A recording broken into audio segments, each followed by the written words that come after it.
Hai, saya Sheila Majid. Welcome to my glam cover shoot.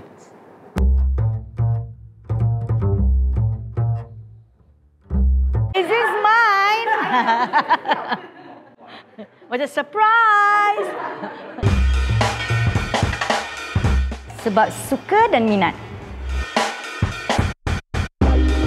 Buat lagu Kumohon, saya mencipta lirik pertama kali di dalam seumur hidup saya. Kumohon. Kerana adalah my first attempt in writing lyrics, and Alhamdulillah it won the best song of the year in the AIM Awards pada tahun 2000, dan itu adalah doa saya, dan saya harap semua yang mendengar lagu itu they can relate to it as well.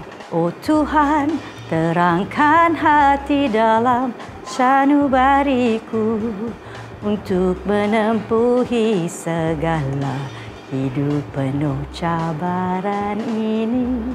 Oh Tuhan, ku berserah segalanya kepadamu agar jiwaku tenang dengan bimbinganmu selalu.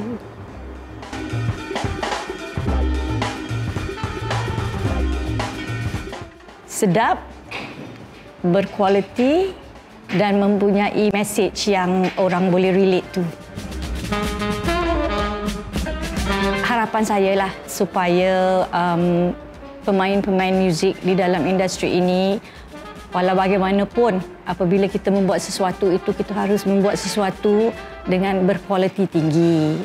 Itu mustahak. Momen fashion yang tak akan saya lupa. Sebenarnya saya ni bukan seorang yang fashionista atau yang mengikut trend. Daripada dulu lagi saya selalu memakai baju-baju yang apa saya rasa sesuai dengan saya dan apa saya suka. Fashion yang saya selalu pakai ya dari dulu lagi ia lebih kepada yang klasik dan elegan.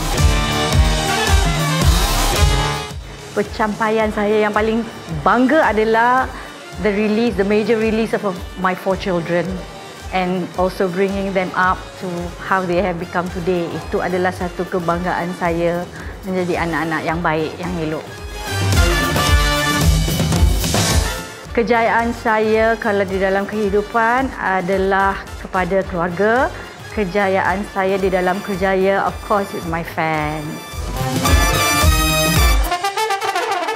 Sebenarnya saya tak ada punya rahsia apa-apa pun sebelum persembahan, kerana bagi diri saya persiapan itu yang mustahak ya, latihan, olahraga, jaga suara, vocal practices, benda-benda itu semua dibuat sebelum persembahan.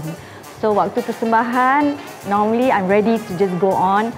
I don't have a ritual, I don't have any secrets, tak adalah apa-apa yang saya harus membuat sebelum tu. Bismillah ajalah. Saya sebenarnya terkejut juga ya, kerana dari apa yang saya fikirkan, banyak peminat saya semua dalam umur 40 tahun ke atas. Jadi saya berasa amat bersahati, saya berasa amat, I feel very flattered actually, to have younger generation listening to my music.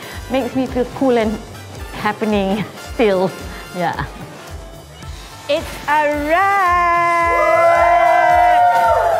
Jangan lupa dapatkan majalah Glam isu Oktober 2025 dan layari glam.my.